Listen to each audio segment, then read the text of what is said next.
What's going on YouTube? It's your boy Dollar Mike back at it again with another video. And I would say this is a pretty hot topic for my channel. This is a pretty hot topic for my Instagram because a lot of people actually ask me this question often on YouTube and on Instagram almost every single day or every other day. Regardless, the question is being asked, and that question is, when do I actually sell in the stock market? Because you might not actually know when to actually go and sell your stocks in the stock market. Obviously, you want to buy stocks low and then sell them at a higher price, but overall, let's get into 7 different tips about when to actually sell in the stock market.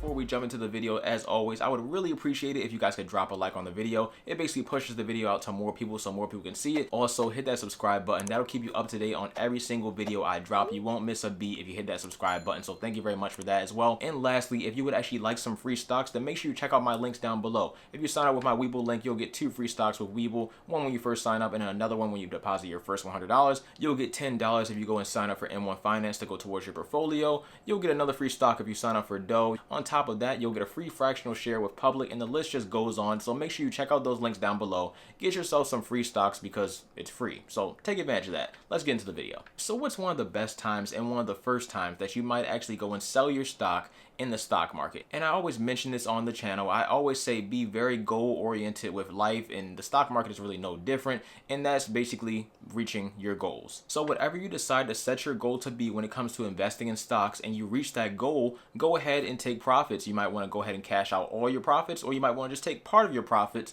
or maybe you only want to take out your original investment, and that way everything else is basically just house money. That's completely up to you, and of course all the goals would be set by you. I'm a long-term investor as well as a dividend investor in most of the stocks that I'm in, but I also do have some stocks like Tesla and stuff like that I see short-term growth with that I can go ahead and take profits from. When it comes to long-term investing and also investing in dividend stocks like I do, I don't really have a huge goal to really look out for because overall I just want to earn more money with dividends, and I want the stocks to go up in value. Now, if the stocks aren't going up in value and I'm not earning anything from dividends, then I probably would go ahead and sell those particular stocks, but my portfolio isn't set up that way. It might be completely different for you. So basically, before you even plan on buying a stock, know what your actual goal is. Maybe it's 10%, maybe it's 20%, maybe you want to actually double your money. Know what your goal is, and you'll actually know when to get out of that stock. If that goal changes, then you can go ahead and update that goal, but it's nothing wrong with taking profits if you're up, and you don't want to hold it too long, especially if you don't see it as a long-term investment. Another great time to sell in the stock market, and something I mention all the time on this channel as well, is opportunity. That could be a better stock in the same industry you're in, that could be a better dividend in the same industry you're in, or in a separate industry, completely separate, or it really could be anything else. It doesn't really matter. If you see a better opportunity than the one you're in right now, then it might be in your best interest to do some research on the stock that you're in right now, on the better stock that's possibly better for you. Figure out which one is actually better for you, and if it actually is better for you, then go ahead and sell the stock that's not as good for you and put it towards the stock that's better for you. And I've actually done this myself recently. Personally, for me, I simply needed to free up some more cash in a SPAC that I was holding, actually ticker symbol FUSE, Fuse. They're actually supposed to be merging with MoneyLion.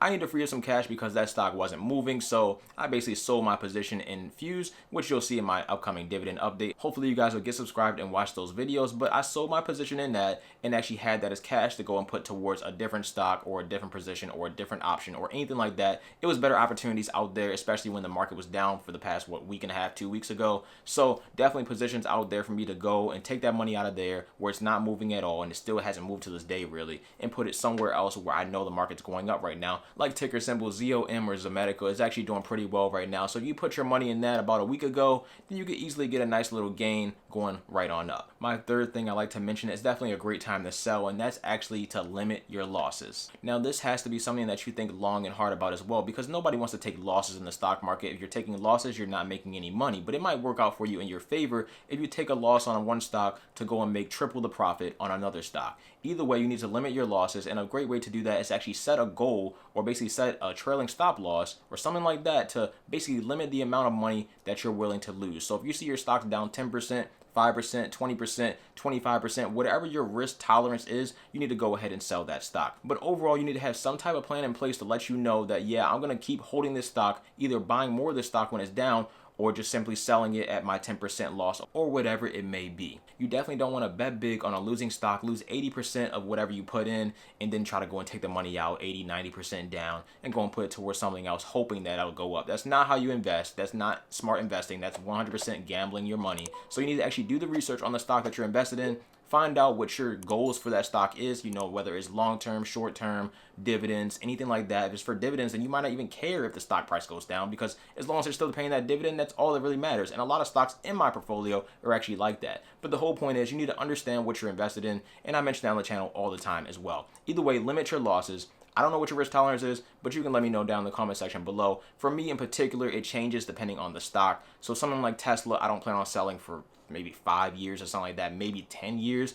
Either way, to that, if it goes down to $300 one day, which I don't think it would happen, but if it does go down to $300 one day, best believe I'll be buying more. I will not be selling any Tesla anytime soon. So that's just me personally, but if someone else looks at it, $300 a share for Tesla, they might look at, oh, Tesla's in trouble. And they could be. I have no idea, but all I know is I see a lot of value in this company long term, so I'm going to keep investing in the company long term. But that's personally me. You got to do you. Past all that, on to the fourth. Is the growth actually good for you? So if you're in the stock to actually just have the stock grow, have the stock price go up in value over time, is that actually good enough for you? Or has the stock been stagnant for a month, 2 months, maybe 3 months, and there's no really positive news coming out for the company? You don't see anything on the bright outlook in the future. Is anything actually going on with the company in the future to keep you holding this stock long term? You can even take, for example, some of these pandemic like stocks. So for example, the airline industry took a huge dip March of last year, and obviously most of them have recovered to a decent amount. It might be time to sell those, or it might be time to hold them even longer. Same thing goes for the vaccines. The vaccines, we already know who are making all the vaccines for the pandemic outside, so we know who's making all of them. So if they're not doing anything extra that basically generate them even more money, income, stuff like that in the long term, is it really worth holding that stock, especially if they don't pay a dividend, anything like that? It's something you had to consider, and you had to figure that out on your own. But for me in particular, I did this with Pfizer last year. So if you don't know, Pfizer is actually one of the vaccine providers. I actually invested in Pfizer before they fully announced that they had a solid working vaccine that would work for most people and have a decent, effective rate. Basically, I invested in them before then. They went up a little bit, not too much, not as much as Moderna did, of course not. I wish I did invest in Moderna or Johnson & Johnson, but either way, Pfizer is the one I invested in. Overall, they went up a little bit, and I ended up selling Pfizer around $39 a share. Right now, Pfizer is sitting at roughly $35 a share. I saw no growth past them making that announcement, so I had no reason to keep investing in Pfizer. They're not making that much money off of the actual vaccine. Overall, Pfizer is a good stock to hold if you're looking for a nice dividend, which is cool, but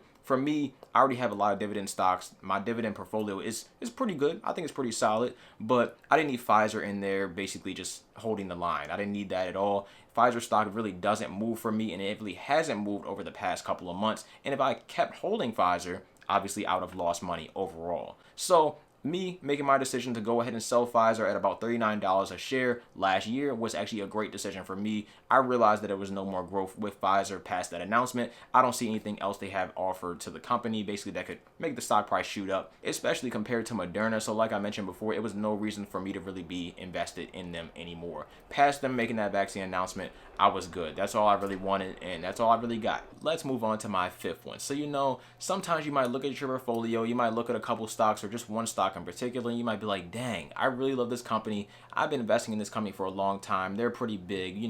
I'm just deeply invested in this company. I just really like them. There's nothing wrong with that. That's actually great that you like a company that you're invested in. I think it's pretty solid. That's a pretty good strategy for me when I go to actually look for stocks to invest in. But regardless, you might see that stock, and you also might see how much position that stock actually has in your portfolio. And if your position in that particular favorite stock of yours is too high, then that might be a problem for you, especially when that stock price goes down, which it overall inevitably will. I personally realized that quickly when Tesla was nearly 20% of my portfolio at one point in time.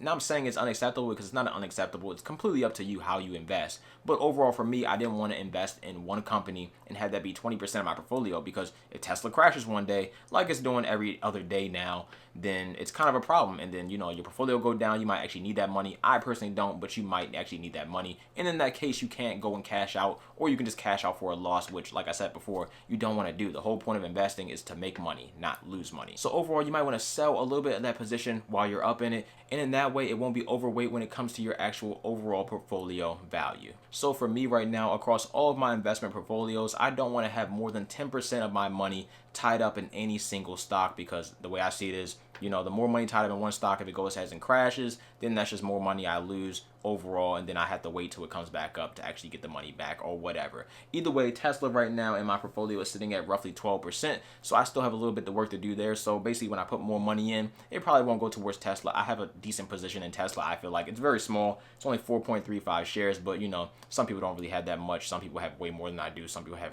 way less. So it is what it is. That's my position in Tesla. It is what it is. I've made money off of it regardless. But yeah, you know, this is going to bring me into my sixth tip. Even when your stocks goes down, it might be still a great time to go and sell. You may be like, Mike, if I'm going down, if I'm losing money, why would that be a good time to go ahead and sell my stocks? You just told me to make money, not lose money. You're exactly right. But also, you're exactly wrong. Because listen, if you're actually making money in the stock market, a lot of money, then you have to pay taxes on all those gains that you actually make. And all the losses that you take in the stock market when you actually go and sell for a loss benefits you as well when it comes to tax time. This is known as tax loss harvesting. Tax loss harvesting is the selling of securities at a loss to offset a capital gains tax liability. This strategy is typically employed to limit the recognition of short-term capital gains. Short-term capital gains are generally taxed at a higher federal income tax rate than long-term capital gains. Let's pretend for a minute that you made $20,000 off of a Tesla trade in one single month. That means you made $20,000 in gains in one single month, otherwise known as short-term capital gains, which you get taxed hugely on when it comes to tax time. But let's also say that you've been holding on to a bad trade that you thought was going to be good for years upon years, and then when you finally realized that it was a bad trade, your total loss on that bad trade was about $15,000. That bad trade of $15,000 is actually going to offset the good trade that you made of $20,000 in a single month off Tesla stock. That bad trade that you made over a couple of years, as long as you sell it that same year, is going to offset the $20,000 that you made from Tesla stock or whatever stock you want to invest in and make money from. Overall, as long as you sell your losses by the last day of the year, all that can be offset when it comes to any capital gains that you may make. My last tip I've definitely talked about before when it comes to actually selling a stock, and that is too much hype. Like I mentioned before, a perfect ticker for this is SNDL, Sundial Growers. This is a weed stock, or at least, well, I guess it is a wheat stock. It's still a wheat stock. But overall, it was hyped up. It was pumped up like crazy. People were talking about it on Twitter. People were talking about it on Reddit. People were talking about it on Instagram. I mean, I barely see random people that aren't invested in the stock market or don't even know anything about stocks talk about stocks on Instagram. They just don't talk about it. So the fact that I saw people talking about SNDL, ticker symbol SNDL, Sundial Growers on Instagram tells me personally that it's time to get out of that particular stock. It's time to get out of that play. Too many people know about it and they don't invest, period. They don't know anything about investing. So it's like, okay, well, something's a little off here. And, you know, I wasn't personally invested in it, but a lot of people were personally invested in it. And it took a huge dip when people actually were still buying into it. Plenty of people actually bought this stock at the peak and got burned literally one day after. How would you feel if you were just starting on the stock market? People put you onto this amazing stock that's making you a lot of money really fast, and you just think it's so easy in the stock market. It's not, but people think it is when they make money, and everybody says it's hard and difficult and confusing and all this kind of stuff when they lose money. But when they're making money, even if they don't know anything, when they're making money, all of a sudden, oh, it's so easy, bro. I do it all the time. I can teach you. You can't. But I can do my own research. But regardless, you see what I'm saying? All it is too much hype. If you see something that has too much hype, it's best probably to stay away from it unless it's a huge company like Tesla or like an Apple or like a Microsoft. When people are talking about stocks like that, they're not going anywhere. There's institutions invested in these companies long term. They have millions, trillions of dollars in these companies. SNDL, maybe a couple thousand, maybe a couple million, but it's not anything near what an Apple or a Tesla or a Microsoft or whatever it may be, or Google or Amazon. It's not like that. So when you see people talking about these penny stocks, because that's what it was, a penny stock, you might just want to take a little bit of risk or be like, okay, well, a lot of people are talking about this and it's already up 45% today. Maybe I'll sell it. You know, that might be your best bet to do. You might honestly lose out on another 100% of gains tomorrow, but are you willing to really take that risk and possibly lose everything? Up to you. Risk tolerance, like I said before. So there you go. That's my 7 different tips when it comes to actually trying to sell something in the stock market. When should you actually sell? I gave you 7 different options or opportunities or placements of when you could sell. So I hope you enjoyed something. I hope you learned something in this video. As always, drop a like on the video if you enjoyed it. Subscribe to see more videos like this. Let me know in the comment section if you have any other reasons of why you might sell in the stock market, because there are plenty. So yeah, let me know in the comment section. Either way, thank you as always for watching this video and supporting my content. I'm out. Dollar Mike. Peace.